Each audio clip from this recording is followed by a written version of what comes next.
I'm Sandy Stack, and we are at the Wynn Casino Blue Wire Studios with the one and only Jay Leno. How are you? I am great. You have a show in a few hours, Right. which we were talking about this before we started recording. You never know with comedians. I'm a comedian myself. Okay. What your process is the day of the show. Do you not want to be left alone? I was surprised No. you said yes to this. I was. No, you just get on stage. You know, my thing, I fly in, plane lands at 7 o'clock. You get to the gig at 7:45. You're on at 8. You're going, I got to kill 15 minutes. You walk around the circles 15 minutes. Okay, and then you go on stage. No, you just show up. It's not that hard. Yeah. The idea that, I must have some sort of pride. Shut up.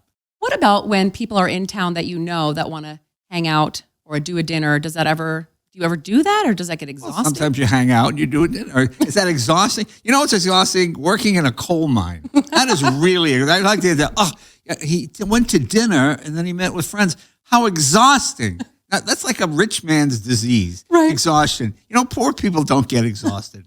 They just die. Oh, my God. But you know what I mean? It's true. Poor people just go, imagine if poor people tell the boss, I've been working this McDonald's window all day. I'm exhausted. Get back in there, you. The idea that really makes me laugh. So you're just ready to go, meaning when you get to the hotel, you are ready. There's nothing you need to do beforehand. No pre-show ritual. No, there's no pre-show ritual. No, there's not there's nothing like that. No. Now I have to say, since we are at the Wynn, I have not had the buffet here. I've heard it's amazing. Do you like? It's a great hotel.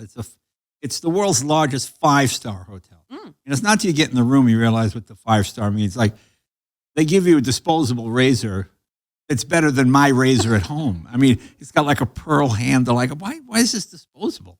No, you take that right back. No, with you. it's a great hotel. It really is, really. Because I worked Caesars and the Baileys when that was around. MGM Grand. I never knew what it was until I didn't realize. I don't know how many 5-star hotels are on the Strip, but it's pretty impressive. Yeah, this is our first time here, and I feel I feel pretty fancy. I do. Feel pretty fancy. I do. Yeah, we're doing Pygmalion. No one would know this top is from TJ Maxx. Okay. No. Do you like buffets though? I am a buffet guy because I eat a lot of the few things that I like. Okay. It's like when you used to get those stupid Swanson TV dinners. The steak is as big as the amount of peas and the mashed potato. No, I just want the steak. I don't want the peas. Yeah. I do like buffets. So if we're at a buffet, tell me what's on your plate. Like what? Usually chicken, beef, pasta, like that. Okay. Yeah. You crab legs guy? No, not a crab legs guy. Okay. No. I'm not a seafood guy. Anything taken from the earth or grown from the sea, I don't really That's eat. too weird. Unless it has a face, I eat it. Okay. That's good to know. Yeah. What do you ever see the people with the regular plates my dad will do this. He'll get a regular plate and then put like 18 desserts on it. Yeah, there's a commercial on TV now it's obviously something for digestion. But this guy's at the county fair with his kids and he eats 6 hot dogs. And he gets sick. Oh, don't ruin your day. And then he takes, whatever it is, the pill. And then end of the commercial, he's eating 6 hot dogs again. What are you doing? Your body just said, stop. Here, this will save you temporarily. But he just eats. He takes the medicine to go back to eating. He doesn't take it to change. It's the American way. Put a Band-Aid on it. Yeah, that just makes me laugh. That's my favorite thing. Makes me laugh. So I saw you a couple weeks ago at Flappers. Flappers is a comedy club in Burbank, California. And you're so tight with your material. Go boom, boom, boom, boom, boom, boom, boom. No, I think you got to be tight. You got every 6 to 9 seconds. I hate it when I watch a lot of people's third Netflix special. The first one's always great. The second one is everything they didn't want to do in the first one. The third one's, hey, anybody in Baltimore? Woo, Baltimore, yeah. Denver, woo, Denver. And they're just looking at the watch, counting down that 60 minutes they have to legally do to get the check. Yeah, so no, I don't do any of that. I don't like doing those sort of things. I just like to come and work a live audience. Yeah. Well, how about, because I noticed you're still so great at incorporating topical events, things people are talking about around the world in your act. Well, it's funny. I don't really, I try to do more. I used to do a lot of politics. We live in an era now where people have to hear the punchline before they decide if it's funny or not. If you say the word Trump or Biden, they wait. And if they're pro-Biden people, they'll laugh or they'll boo. And the same thing, and you realize it's thrown, because you had a crowd that was enjoying everything you're doing. Now you've got a crowd that's enjoying half of what you do. Yeah. And it's so, I said, something? Like I did this game show, You Bet Your Life, that I'm doing now. And I sold it on the premise that we will never discuss politics. Because I see guys come on and I go, I know I'm not going to agree with that guy. But, he's a plumber or a truck driver. He's got kids. I like him. He's funny. We just disagree politically. So I don't go there. So I'm not interested in it. When I say like you go to a town and you say there's no politics, ticket sales go up like 15, 20% because people go, I've had people go, I'm so tired of hearing about pick candidate.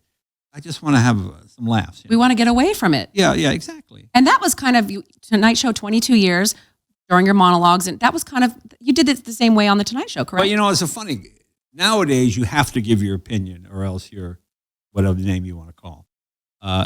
I used to love when I would get, well, Miss Leno, you and your Republican buddies. Well, Miss Leno, you and your Democratic friends. And on the same day, you get hate mail from both sides. Right. And you go, this is perfect. This is exactly what you want, because nobody can decide. But right now, almost every talk show loses half the audience, regardless of which side, which side you're on. Yeah. Well, and that's as a comic and even in the Tonight, or the talk show realm, do you feel it's tougher to do what we do now? No.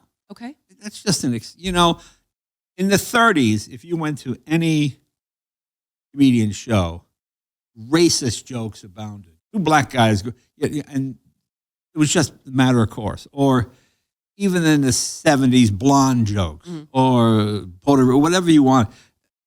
But people stopped laughing at them. So you change with the times. I mean, it changed. You just don't do that anymore. Yeah. I mean, nothing annoys me more when I see a comic. I go, why are you still doing that bit about Reagan's trip to Pittsburgh? Okay, it's been like 40 years, Well, I got a laugh in Denver 6 months ago.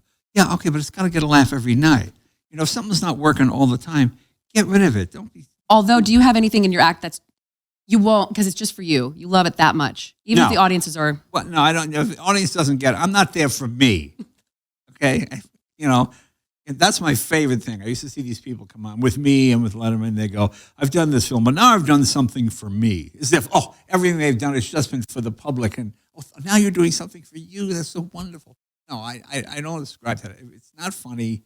Take it out. I don't do it. I mean, if there are other comics, if you work in the Improv, the Comedy Store, and it's a room full of comedians, then you can do those ones the general audience won't get, but most people will like. But no, on stage, I'm not there to waste the audience time. Here's something I know you won't like, but I enjoy. Boo! What are your thoughts on cancel culture? Well, I mean, it's a bad thing, obviously, but you can't. If people don't want to see you, they don't want to see you. I don't think anybody should lose work over it. I mean, I'm amazed that words that you say have the exact same punishment as the deed that you did. I mean, as a comedian, for example, talking about rape is the same punishment as actually committing rape because you won't ever work these clubs again. Right. So if you actually committed the crime, is the same as actually doing a joke about the crime. Is it bad taste? Yes. Should you not do it? You shouldn't do it. But the rule in comedy is if it's really funny, it's okay. Right. They're playing jokes. You hear what he said about? It was really funny. It was funny. Yeah. and vice versa. Yeah, are you on Twitter as well or anything? No, I made the mistake of just doing a joke. I tweeted out a joke. My assistant said, "Let's put this joke out." It's funny. I go, I don't want to. The joke was that I had a motorcycle accident recently. I got a busted collarbone. I got 2 broken ribs. I got 2 cracked kneecaps. I'm kind of hobbling around here. And I said, I was riding my motorcycle around Lake Tahoe. I came around the corner and ran into Jeremy running his snowmobile, a snowplow. I mean, okay, a big laugh. Then I look on thing. Leno attacks Renner. Leno makes fun of Renner's. No, I didn't. I never said it. But nobody ever quotes the joke. Right. No. They will always say you did some homophobic thing. Well, no, it wasn't. Mm-hmm. So no, I'm not on Twitter. Did you have to go apologize or whatever? No. Okay. I did apologize a while back. 10, 15 years ago, I think I did. I was joking about North Korea, but they were Asian jokes. Okay. And people are upset. Yeah, I said something. You guys, you're right. I'll take them out. All right. And that's that. I haven't done it since. And Yeah. I get it. I mean, if I'm there to make the audience laugh, if they're not laughing, they're being made uncomfortable, then you're doing something wrong. What about the notion that all audiences are different? Do you ever think an audience just sucks? Is that a horrible question?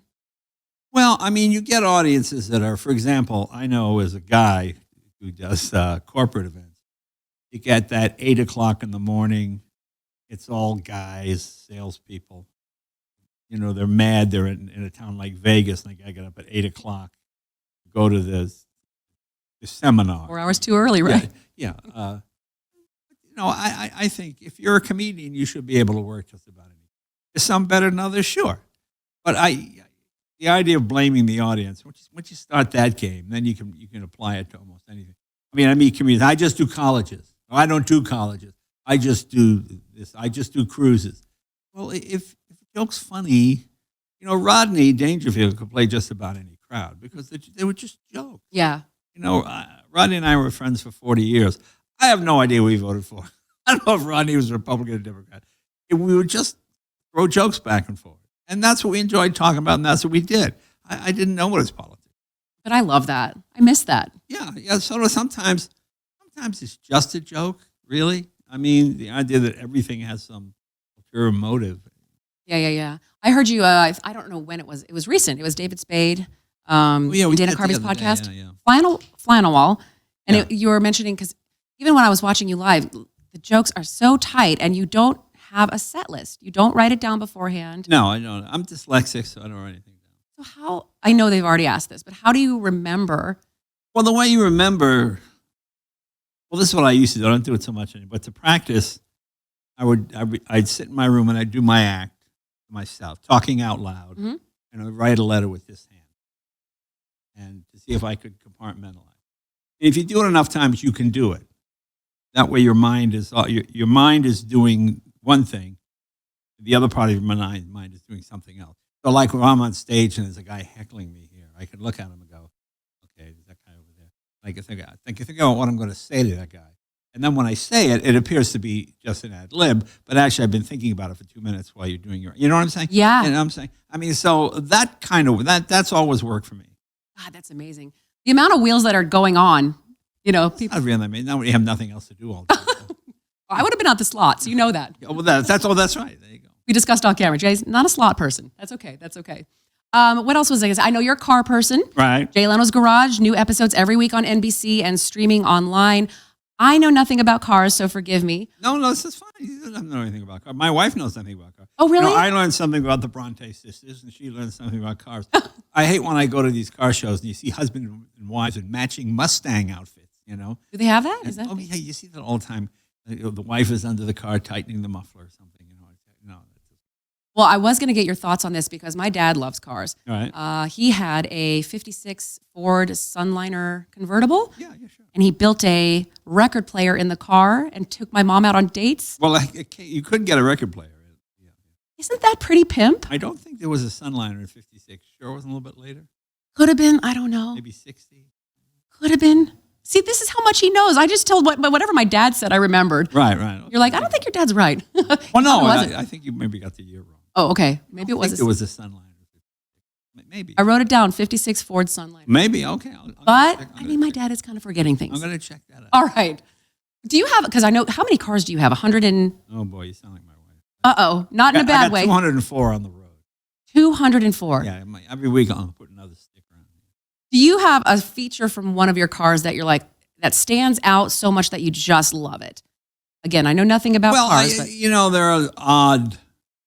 I had a car that had a really stupid feature. It was hilarious. It was in an old Kaiser, and you loaded cigarettes in it, and you pressed the button, and it would light the cigarette, and in the ad, it would flip the cigarette up, and the guy would catch it and go like this, and the woman's like, "Ooh, what a sophisticated gentleman!" Just the idea that you're flipping lit cigarettes in a car, and then it falls under the seat. But the cigarette would roll down, the thing would light it, and then it would go boop, and then you'd catch it. Yeah, really. I mean, there's a lot of. What car was it? Do you remember? Stupid. Well, you could put it in any car. Oh, okay. Yeah, it was one of those idiot accessories. Uh-huh. I love those. There's one that I really like. It's a tray that fits on your steering wheel. And it's got a cup holder and a thing for hamburger and fries. And you see the woman driving and she's eating. Assuming you never turn the wheel, you're fine. But I mean, you've got it's some 44-ounce big gulp here. And yeah, I mean, The wheel's just getting in the way. yeah, it was just as stupid as just the idea that you're eating while you're driving. And the tray is right here. It's right below your nose. So Honest question, though, have you ever eaten while driving? all the time. I love to eat. Okay, what do you eat and drive? Well, it's usually some sort of fast food. Yeah, This yeah. started, when I was a kid, I worked at a high-end car dealership. We sold Rolls Royces and Mercedes. And one day I was delivering a Rolls to a customer, and I thought, well, let me go get something to eat, I got my hamburger, so I'm driving along, and I'm in traffic like this bumper in traffic. I'm putting ketchup on this burger, and I bump the car in front of me. The hamburger hits me in the face, right? When I run out, I go, are you okay? And the woman gets out, sees my face red, but she assumes it's blood. And she just gets, starts screaming. I go, what? I go, oh, no, it's ketchup. She goes, ketchup? Why do you have ketchup on your face? It was just, not good. Speaking of, I didn't want to go, I won't go over the accident. You've been asked a million questions on that. Whatever you want. Well, I will say, though, did you only miss 2 shows? I just missed 2 shows. I mean, they gave me a whole new face in 8 days. This is a silly question, but I pictured if this happened to my dad, he would have been afraid to tell my mom because he didn't want to get yelled at. Were you afraid to tell Mavis? Well, how can you not tell her your face is all 3rd degree? Well, you know how like some wives are like, oh God, you did it again. You're messing around in the garage. Or... You know something? Messing around in the garage is the least the guy's problem. You come home reeking of transmission oil. Okay. Put a mark on the carpet. Okay. Little perfume behind the ear, then you're in a lot of trouble. Right. Yeah, so believe me, coming home, reeking of, not a problem. What was the hyperbaric chamber like? Oh, it was like being in a coffin. They put it in, they close it, and it's glass. And you're in there going, could you turn the heat down? And the people, because they can't hear you. And it's like you're an invisible person, like you're in this thing. Yeah, it was pretty weird. How many hours a day were you in that? Twice a day, maybe 2 hours, hour and a half. It is amazing. And I know people have said that. You would have never known. They did an amazing job. Yes, it's pretty good. For the second time in my career, I'm the new face of comedy. Oh. First time in 87 and now. Hey, never say it's too late to attain your new goals. Because after that, so as a comic, you had that happen, recovered, motorcycle accident happens. Yeah, then what's going through your mind as a comic at that point? Nothing. You know what it is? At this point, it's all gravy. If I was 25 years old and starting out, it would have been a nightmare. It's just horrible. You couldn't get. But, I've been successful. If it ends tomorrow, hey, that was a pretty good run. So at this point, I just enjoy it and I have fun. I mean, I really like doing this. Coming here, playing this gig tonight. It's a new room for me. I've never played it. Try out some new jokes. It's great. I really enjoy it. Yeah. There's no pressure. I mean, you have, if something has worked in Boston, Louisiana, Mississippi, San Francisco, it's going to work here. Yeah. So like people say, what happens when you go on stage and you just bomb? Well, at some point you don't just bomb. It's like you don't forget how to sing. Maybe the audience doesn't enjoy the song as much. Right. But you're still singing, Yeah. It's the same thing with comedy. I mean, there are times you'll get bigger laughs. Maybe sometimes the laughs are more muted, but there's still laughs. The idea of an audience sitting on its hands for 90 minutes really doesn't happen after a while. I mean, you have to be reasonably professional. I'm not saying that I'm special. I think any professional performer knows how to get them. When you start out in comedy, well, you know this. People say, it took me 5 minutes, but I got them. It took me 20 minutes before I got them, or I never got them. Once you're famous, you got them. Now that there's yours to lose. Right. That's an interesting dichotomy, too, when the fame, and then you go up and then nothing. It's like, well, you can't ride that forever. That's another reason why I don't like to do Netflix special or something, because most people, they'll go on Netflix. It's on all day for a year and a half. People who like you have watched it 2 or 3 times. You can never do that material again, ever. Yeah. Because people paid money. But I had a comedian on the Tonight Show once. His special had just been on Netflix. I watched it. He came on the next day. I enjoyed the special. Blah, blah, blah. During the break, I said, you going out on the road? He said, yeah. Really? Got a whole new hour? He goes, no, I just do what I did in the special. I said, is that a good idea? He goes, oh, yeah, I don't think people, like hearing a song. It's not like hearing a song. And then about 3 months later, he comes back and goes, "Oh man, you were right." Oh no! You know, people will go, "I just saw that last night. I just heard that," and they watched it for free at home. Now they're paying $45, whatever it is. They hear the same thing they just heard for free. Yeah. Yeah. The pressure on that is too much. I think you can't get greedy. You can't take the Netflix money and the personal appearance money. You pick where you want to do it. Yeah. Like I would rather perform it 100 times a year, 150 times a year, than perform it once on Netflix for the same amount of money. Yeah. You know, the variety you get. And the safety of being able to fun. perform it. And plus you can improve it and you can. Plus the trouble with TV now is you have a situation. I watched a friend of mine had a special. It was on in 16. And he walked out and he said, not in a homophobic way, he said, "These pants make me look gay?" I don't know. And the audience just sort of laughed. Didn't do any other jokes, just that. But watching it then, you laughed. Watching it now, you go, ooh boy, is that homophobic? Is that going to get you? So a joke that was good 6 months ago, now it takes on a whole new connotation. I know. These should be disposable. You're doing it for the people in the room. Like there are a lot of subjects you can approach in a nightclub because they're there to have a good time. They didn't just have a parent die. They didn't just lose a child. Whatever this horrible thing that happened in your life, it didn't happen to those people. They're there for one reason. When you do it on TV, you never know who you're affecting. Mm-hmm. Because somebody goes, "Oh," and they're terribly hurt by something you said. And you go, "Oh, I didn't want to hurt their feelings. That wasn't your intention. If I had known that, Yeah. I mean, I'll give an example. Yeah. You just got to be careful. I understand. Yeah. We are at the Wynn Casino Encore Theater. Your first time performing there tonight. Yeah. I'm anxious. It'll be exciting. Very exciting. And then you're off to a new place. Jay has gone literally somewhere every night, the last 2 or 3 nights, Florida, across the country, and now we're here. Yeah. Well, thank you for taking the time. Okay. We all done? We are all done. Oh, man. That was easy. Well, thanks for having me. I appreciate it. We appreciate it. All right. We're at Blue Wire Studios. I'm Sandy Steck. Thank you so much. Thanks, Sandy.